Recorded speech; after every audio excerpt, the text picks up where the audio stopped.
আসসালামু আলাইকুম রহমতুল্লাহি ওবরকাতুহ। সম্মানিত দর্শক, সাবেক স্পিকার শিরিন শারমিন চৌধুরীকে নিয়ে বেশ আলোচনা হচ্ছে। আপনারা সবাই জানেন যে শেখ হাসিনার পতনের পর ডক্টর শিরিন শারমিন চৌধুরী এবং বেশ কয়েকজন সংসদ সদস্য, এমনকি ডেপুটি স্পিকার যারা ছিলেন, একজন ছিলেন যিনি জনাব শামসুল হক টুকু, সাবেক স্বরাষ্ট্র প্রতিমন্ত্রী, তারা সবাই পার্লামেন্ট ভবনের নিচে একটি কুটুরি বা বাংকার, সেখানে তারা আশ্রয় নিয়েছিলেন।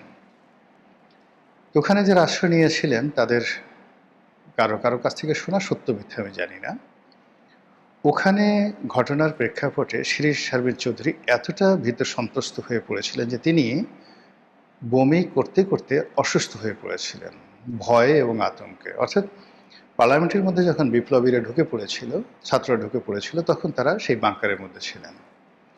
যাই হোক, পরবর্তীতে সেখান থেকে সেনাবাহিনী তাদেরকে উদ্ধার করে, সেনাবাহিনী তাদেরকে জিম্মায় নেয়, অনেককে জেলখানায় পাঠানো হয়, অনেককে ছেড়ে দেওয়া হয়, অনেকে সীমান্তে পাড়ি দিয়ে ভারতে চলে যান। আবার এমন অভিযোগ আছে অনেককে প্লেনে নিরাপদে উঠিয়ে দেওয়া হয়েছে। শিরিন শারমিন চৌধুরীর সঙ্গে ইকবালুর রহিম ছিলেন, হুইপ, আমার বন্ধু। আমরা এখন পর্যন্ত জানি না ইকবালুর রহিম সাহেব এখন কোথায় আছেন, সংসদ সদস্য ইকবালুর রহিম। আবার সেনা হেফাজতে বিচারপতিদের মধ্যে ইকবালুর রহিমের বড় ভাই এনায়েতুর রহিম সাহেব ছিলেন,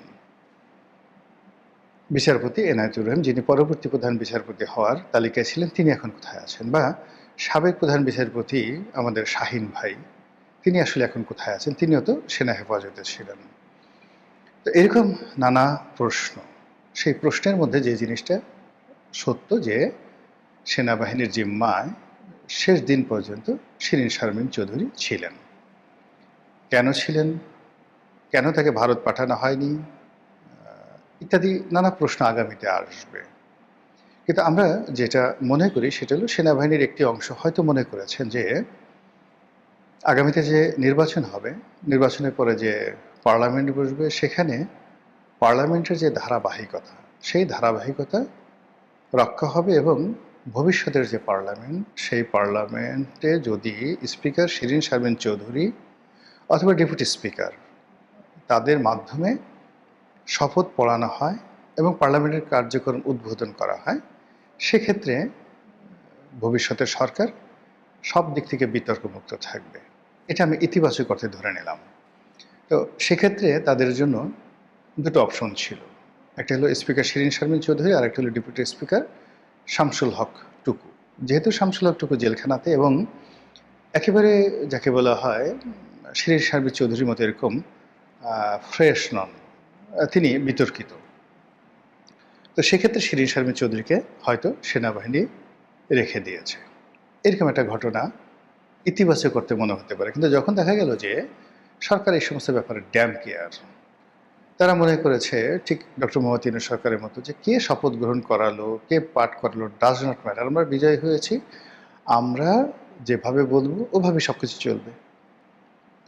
এবং সে অনুযায়ী তারা এই চিফ ইলেকশন কমিশনার দিয়ে, তাকে দিয়ে যে শপথ বাক্য পাঠ করিয়েছেন বা অন্যান্য যে সকল ট্রেডিশনের বাইরে গিয়ে যে কাজগুলো করেছেন, আগামীতে যদি বিএনপির কখনো খারাপ সময় আসে, তাহলে এর প্রতিটি বিষয় নিয়ে তাদেরকে জবাবদিহি করতে হবে এবং তাদেরকে বিপদে পড়তে হবে। এমনকি যে প্রধান নির্বাচন কমিশনার, যিনি সমস্ত ট্র্যাডিশন ভেঙে তিনি শপথ বাক্য পাঠ করালেন, এটা তার জন্য শুভ ফল বয়ে আনবে না।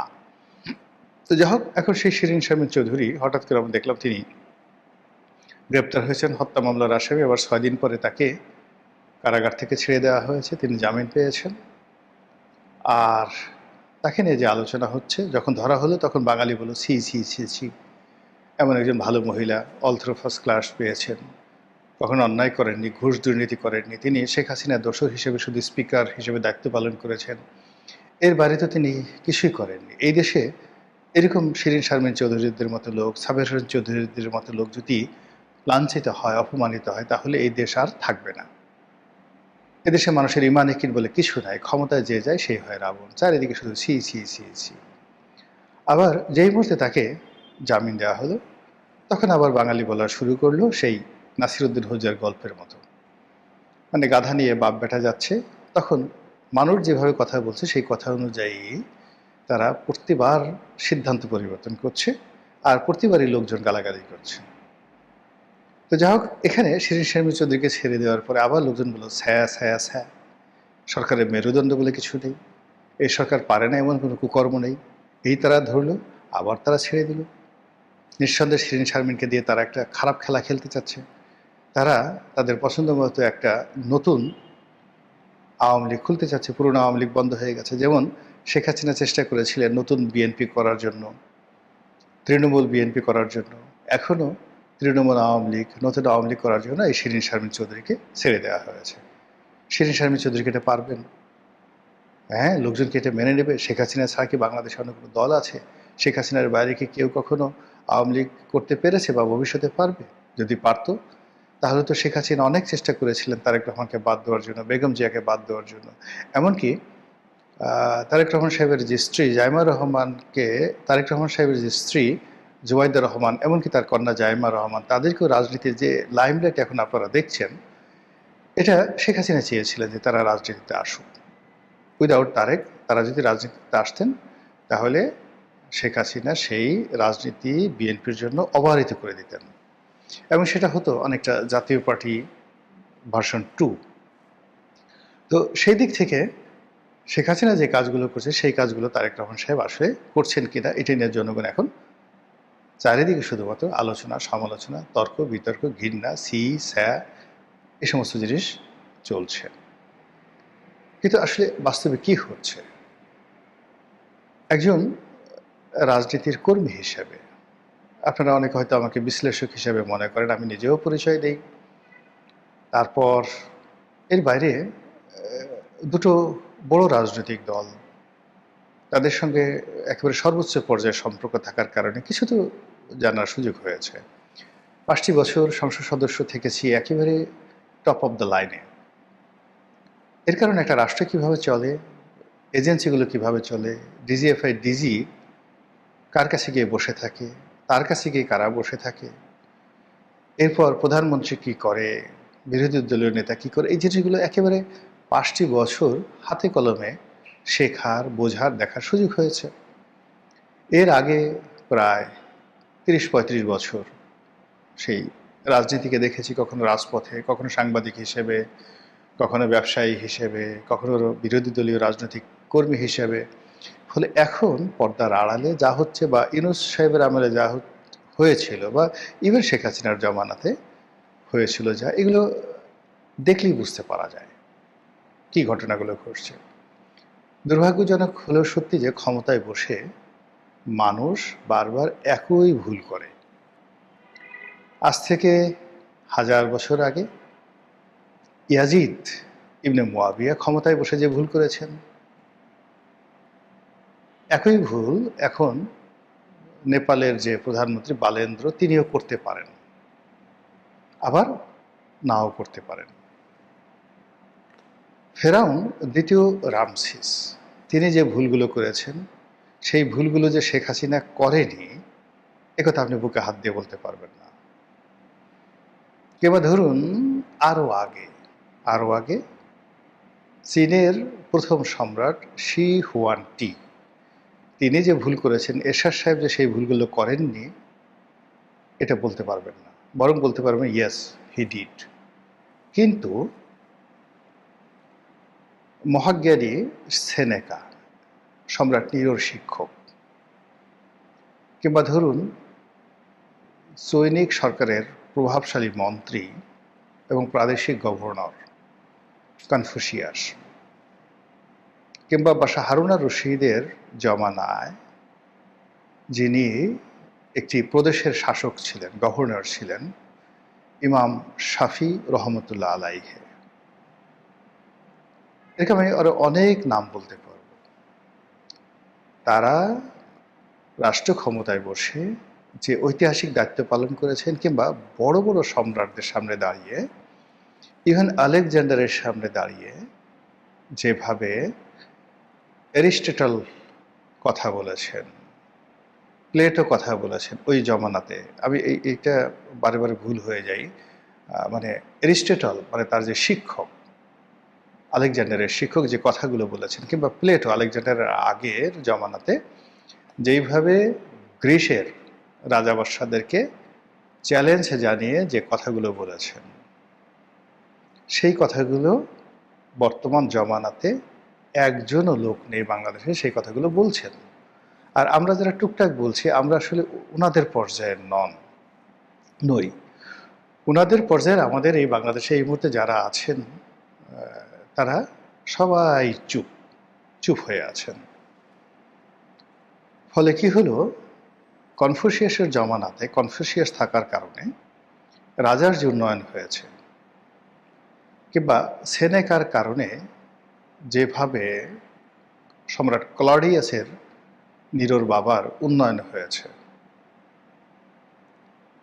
ঠিক একইভাবে কেবলমাত্র বড় বড় সাহাবি, আলেম, ওলামা, গাউস, কুতুব, পীর, মাশায়েখ মুখ বন্ধ করার কারণে হজরত আমির মাবিয়া কিংবা ইয়াজিদ কিংবা মারওয়ানের জমানাতে কিংবা হাজ্জাজ বিন ইউসুফের জমানাতে এই পৃথিবী যে ধ্বংস হয়েছে, কিংবা হিটলারের জমানাতে কেবলমাত্র জ্ঞানীদের মুখ বন্ধ করার কারণে যে সমস্যাগুলো হয়েছে, ঠিক ক্ষমতার পট পরিবর্তনের পরে মানুষ যদি জবান বন্ধ রাখে একই সমস্যা হয়ে যায়। তো যেটা বলছিলাম যে বর্তমান এই জমানাতে যা কিছু হচ্ছে এগুলো আমরা অনেকেই বুঝতে পারছি। শিরিন শারমিন চৌধুরীকে নিয়ে যা কিছু হচ্ছে আমরা সবাই বুঝতে পারছি, কিন্তু আমরা যে যার মতো করে কথা বলছি, কখনো সত্যের বাইরে গিয়ে, কখনো ক্রোধের বশবর্তী হয়ে, কিন্তু আসল কথাটা বলার চেষ্টা করছি না। যদি বিপদ আসে তাহলে কি হবে?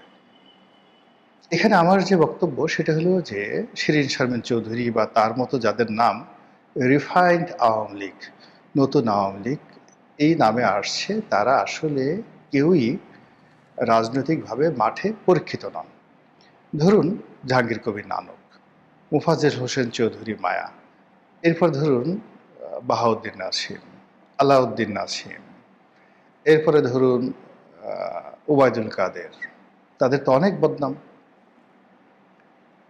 অনেক দোষ, কিন্তু নেতাকর্মীদের সঙ্গে তাদের যে সম্পর্ক, সারা বাংলাদেশের সংগঠনটা তাদের যেভাবে মুখস্থ, তারা যেভাবে রাজনীতির প্রয়োজনে শত্রুর সঙ্গে গলাগলি ধরতে পারেন, যাকে প্রয়োজন তার পা ধরতে পারেন, আবার একই সঙ্গে যার সাথে ফাইট করা দরকার জীবনের ঝুঁকি নিয়ে তার সামনে দাঁড়াতে পারেন। এই যে পলিটিক্যাল ক্ষমতা ট্রেডিশনাল রাজনীতিবিদদের মধ্যে আছে, বিশেষ করে আওয়ামী লীগে এরকম শত শত নেতাকর্মী আছেন। একজন লিয়াকত শিকদার, একজন নজরুল ইসলাম বাবু, এমনকি ওই যে নাজমুল, ছাত্রলীগের সাদ্দাম, এরকম অসংখ্য মানুষ। আপনি এদের সঙ্গে সাদিক কায়েমের তুলনা করতে পারবেন না।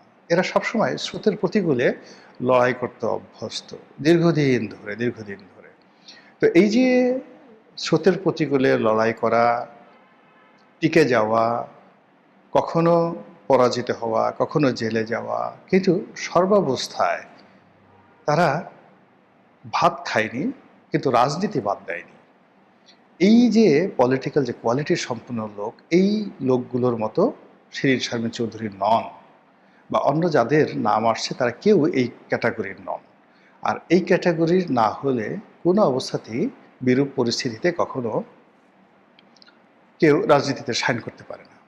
যেমন ধরুন বিএনপির সবচেয়ে বিপদের সময়টিতে বিএনপির যারা হাল ধরেছেন, খন্দকার দেলোয়ার, আব্দুল সালাম তালুকদার, কে এম ওবায়দুর রহমান, ডাক্তার AQM Badruddoza Chowdhury, they have the real political power, তাদের ছিল। কিন্তু এখন এই যে বিএনপির ক্ষমতার সময় আপনি যদি মাহাদিকে, ডাক্তার মাহাদি বা হুমায়ুন বা সানি বা এই যে যারা যারা তারেক রহমান সাহেবের পছন্দের মানুষ হিসেবে এই মুহূর্তে সিলেক্টেড হয়েছে, তাদের সঙ্গে যদি বিএনপির ওই ধরনের লোকের তুলনা করেন তাহলে হবে না।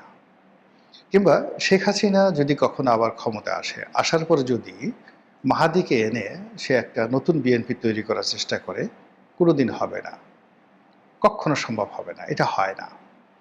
আবার অন্যদিকে যদি আব্দুস সালাম তালুকদার বা কে এম ওবায়দুর রহমানের মতো মানুষকে দুনিয়ার সমস্ত সম্পদ দেওয়া হয়, তবুও তারা যেটা পারবে না সেই কাজটা তারা কখনো করতে যাবে না, খন্দকার দেলোয়াররা কখনোই করতে যাবে না। তো এখানে যে মূল বিষয়টা আছে যে আওয়ামী লীগের যে সকল ডেডিকেটেড লোকজন রয়েছেন তাদেরকে পূবের চাঁদ পশ্চিমে উঠে গেলেও আপনি শেখ হাসিনার বিরুদ্ধে নিতে পারবেন না। এ কারণে তারা রাজনীতি বুঝেন, তারা জানেন যে তারা এটা পারবেন না। আবার অন্যদিকে এই নতুন আওয়ামী লীগ, নতুন বিএনপি, নতুন জাতীয় পার্টি, এই বিভিন্ন লোকজন মানে যাদেরকে ভাড়া করে এনে যদি দাঁড় করানো হয় তাহলে ফলাফল সেই ১১ সময় যা হয়েছে এর সাথে একটু ব্যতিক্রম হবে না। ১ সময় তুফাইল সাহেবের মতো মানুষ, সুরঞ্জিত সেনগুপ্তের মতো মানুষ, আব্দুর রাজ্জাক, আমির হোসেন আমুর মতো মানুষ প্রাণান্ত চেষ্টা করেছেন, হয়নি। আপনার সেই মেজর হাফিজ, সাইফুর রহমান, তারপর মেজর হাফিজ, সাইফুর রহমান, এরপরে আপনার এই যে আব্দুল মান্নান ভূঁইয়া, তার সঙ্গে তরুণ তুর্কিদের মধ্যে এহসানুল হক মিলন থেকে শুরু করে কে না ১ সময় কারা মানে বেগম জিয়ার বিরুদ্ধে যায় নাই বলেন তো? কিন্তু এটা তো সম্ভব হয়নি, কখনো সম্ভব হয়নি। ঘুরে ফিরে তাদেরকে সেই দলের মধ্যে ফিরে আসতে হয়েছে এবং অনেককে সারা জীবনের জন্য রাজনীতি থেকে অবসর নিতে হয়েছে। তো সেই দিক থেকে শিরীন শারমিন চৌধুরীকে নিয়ে যারা চেষ্টা করছেন, মানে এরা ১০০ ইন্টু ১০০ ইন্টু ১০০ ইন্টু ১০০, ১০০কে যদি আপনি ৪ বার গুণ করেন তখন যে ফলাফলটা বের হবে অতবার তারা ফেল করবেন, পরাজিত হবেন। আর এই ধরনের পরিবেশ পরিস্থিতিতে যদি ভুল করে শিরীন শারমিন চৌধুরীরা এগিয়ে আসেন, তারাও তাদের সারা জীবনের সমস্ত অর্জন তারা হারিয়ে ফেলবেন। আপনার সেই শেখ হাসিনার জমানাতে বিএনপির অনেক বড় বড় নেতা, তাদের মধ্যে তৈমুর আলম খন্দকার থেকে শুরু করে আরও অনেককে, নাজমুল, ব্যারিস্টার নাজমুল হুদা, তৈমুর আলম খন্দকার, শওকত মাহমুদের মতো লোক, তারা তাদের মানে অসম্ভব মেধাবী, তাদের ভীষণ রকম স্যাক্রিফাইস, কিন্তু তারাও কিন্তু পারেন নাই।